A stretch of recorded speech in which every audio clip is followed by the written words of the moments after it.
আজি হৈছে দেওবাৰ আৰু যিসকলে হোষ্টেলত থাকে তেওঁলোকেতো গম পায় ন দেওবাৰ যে আউটিং দিয়ে আৰু এইকেইদিন যে ইমান গৰম পৰিছে ক'তো ওলাই যাবলৈ মনেই যোৱা নাই তেনেকৈ যিহেতু গৰম বহুত পৰিছে সেইকাৰণে ভাবিলোঁ ব্লেংকেট লেপ কি আছে ঘৰত থৈ আহোঁগৈ বুলি কাৰণ ৰাতি শুওঁতে ইমান অশান্তি ৰ'ব এইখিনিতে এটা কথা কওঁ দেই যেতিয়া আমাৰ ডিউটি যে মৰ্ণিং থাকে নহ'লে ৰাতিপুৱা ক্লাছ থাকে ইমান ধুনীয়া বৰষুণ দি থাকিব ক'বই নালাগে একদম আৰু ৰাতিপুৱা উঠিবলৈ মন নাযায়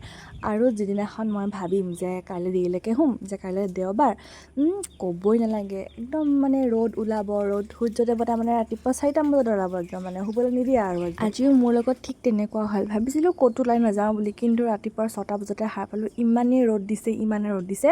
তাৰপিছত অলপ সময় পিছত মায়ে ফোন কৰিছে যে ঘৰলৈ আহিবা নেকি আজি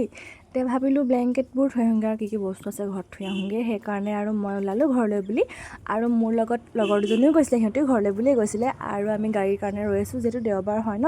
গাড়ী পাবলৈ অলপমান অসুবিধা হয় আৰু এইফালে আমি আমলখি খাই ল'লোঁ আৰু ফাইনেলি এখন টমটম আহিলে আমি উঠিলোঁ আৰু সিহঁতেও নিজৰ মানে জেগাত নামি দিলে যিহেতু বাছত যাব সিহঁতি সেইকাৰণে সিহঁতেও গ'লগৈ আৰু ময়ো ঘৰলৈ বুলি গুচি আহিলোঁ আৰু এইফালে মোৰ দেহা মানুহে মোক নিবলৈ আহিছে এইজনী হৈছে আমাৰ দেহা মানুহ দেই টিকলিয়ে কিতাপ পঢ়ি আছে বায়েক অহা দেখি একদম আগবঢ়াই নিবলৈ গৈছে আৰু গৈ পায়ে ভাত খালোঁগৈ মায়ে ভাত বনাই থৈছিলে মোৰ কাৰণে আৰু মাৰ হাতৰ ভাত সাজ ইমান দিনৰ মূৰত খোৱাটো যে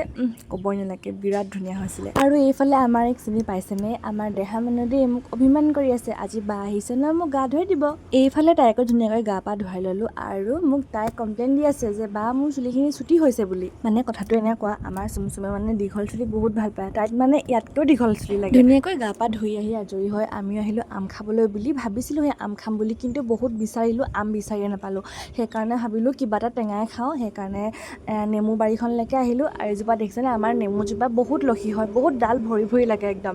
ধুনীয়াকৈ নেমু 3টামান ছিঙি ল'লোঁ আৰু অকলেতো টেঙা খাই ভাল নালাগে ন সেইকাৰণে দেহা আৰু মই গ'লোঁ ওচৰৰে লগৰজনী ঘৰলৈ আৰু ধুনীয়াকৈ পাহি মই আৰু ভণ্টি গোটেইকেইজনী গৈ আছোঁ এয়া আৰু আমি নেমু কাটি খালোঁ দেই আজি যদিও ঘৰলৈ অহা যোৱা কৰি থকা হয় ইমানো মানে লগ পোৱা নহয় বা ময়ো নিজৰ কামত ব্যস্ত থাকোঁ সিহঁতেও নিজৰ কামত ব্যস্ত থাকে ইমান এটা মানে লগ পোৱা নহয় আৰু যেতিয়া লগ পাওঁ মানে বহুত ভাল লাগে গোটেইজনী একদম হাঁহি ধেমালি কৰি একদম ক'বই নালাগে আৰু যিহেতু আজি আমি টেঙা খাইছোঁ ক'বই নালাগে আৰু এইগৰাকী হৈছে মোৰ লগৰগৰাকী তাই ধুনীয়াকৈ এইফালে নেমু কাটিছে মই এটা আগতে ভিডিঅ' দিছিলোঁ আৰু সিহঁতৰ ঘৰলৈ অহা দেখাইছিলোঁৱে আৰু সেই তায়ে হয় সিহঁতৰ ঘৰলৈকে আহিছোঁ আৰু এইফালে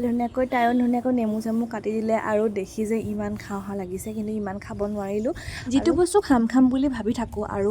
ইমান এটা খাব নোৱাৰি মানে আমুৱাই যায় বুলি কয় যে আমুৱাই গ'ল তথাপিও খাই ভালেই লাগিলে বহুত দিনৰ মূৰত খালোঁ ন এনেকৈ লগে ভাগে মিলি পেলাই আৰু আমাৰ এয়া চুলিৰ অবজেকশ্যন গুচাই নাই আৰু এইখিনি হৈছে আমাৰ ফাইনেল লুকটো নেমুৰ দেখিছেনে দেখিব ইমান ধুনীয়া লাগিছে আৰু এগৰাকী বাইদেৱে আকৌ জলকীয়া কাটি দিছে আৰু টেঙা জ্বলা হ'লে ভাল লাগে চেনি ছটিয়াই দিলোঁ আৰু মানে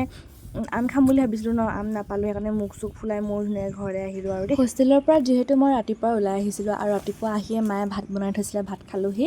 আৰু দিনটো ঘৰত থাকিলোঁ টেঙা চেঙা খালোঁ আৰু ভোক লাগিলে আকৌ ঘৰৰ পৰা যেতিয়া হোষ্টেল আহিব লৈছোঁ তেতিয়া মই আকৌ কেইটামান ভাত খাই ল'লোঁ এইফালে মায়ে বাঢ়ি দিলে ধুনীয়াকৈ ভাত পানী খাই মেলি এইফালে আকৌ আইতাই মোক সুধিছে দেই হোষ্টেলত থাকি কেনেকুৱা লাগিছে বেছি গৰম পাইছ নেকি মোক খা খবৰবোৰ এনেকৈ লৈ থাকে আৰু এইফালে দেখিছেনে মাৰ মৰম মায়ে মোলে কাৰণে চিৰা ভাজি দি পঠাইছে যিহেতু চানা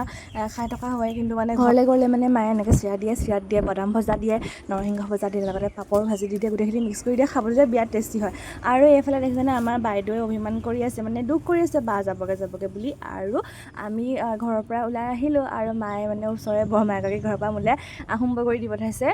মানে মই খাই ভাল পাওঁ মাক গৈ কৈছোঁগৈ মা বগৰী আছে নি আম এইফালে ময়ো বগৰী চগৰী লৈ আহি মাক বাই দি আহি পালোঁহি ৰুম আৰু দেখিছেনে ৰুমটো একদম জুই হৈ আছে যিহেতু কালি বহুত বেছি গৰম পৰিছিলে আৰু ৰাতিপুৱা যিহেতু সোনকালে গৈছিলোঁ আৰু ৰুম চুমবোৰ ইমানো ঠিক কৰি থৈ যাব পৰা নাছিলোঁ সেইকাৰণে আহি ৰুম চুম ঠিক নকৰা আগতে অলপমান বহি লৈছোঁ কাৰণ বহুত বেছি গৰম আছিলে আৰু এইখিনি হৈছে মায়ে দিয়া বস্তুখিনি মই যে কৈছিলোঁ এয়া ঘৰৰ গোল নেমু চিঙি দি পঠাইছে এইফালে নৰা বগৰী আছে আৰু আজি হৈছে এগৰাকী বাৰ্থডে আৰু বাৰ্থডে ছাৰপ্ৰাইজ দেখিছেনে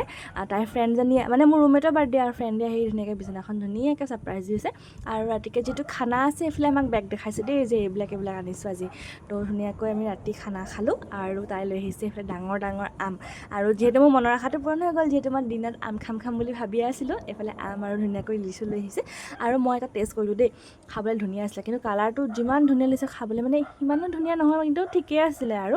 এওঁ হাঁহি দেখিছেনে একদম বাৰ্থডে বুলি আজি খানা আছে আৰু কোনে পায় ন এইফালে বাৰ্থডে গাৰ্লে ঘৰৰ পৰা ধেৰ পইচা পাইছে একদম বাৰ্থডে এইফালে ধুনীয়াকৈ ৰাতিলৈ কেক চেক কাটিলোঁ আৰু পাৰ্টি ধুনীয়াকৈ হৈ গ'ল আৰু এয়া হৈছে পিছদিনাখনি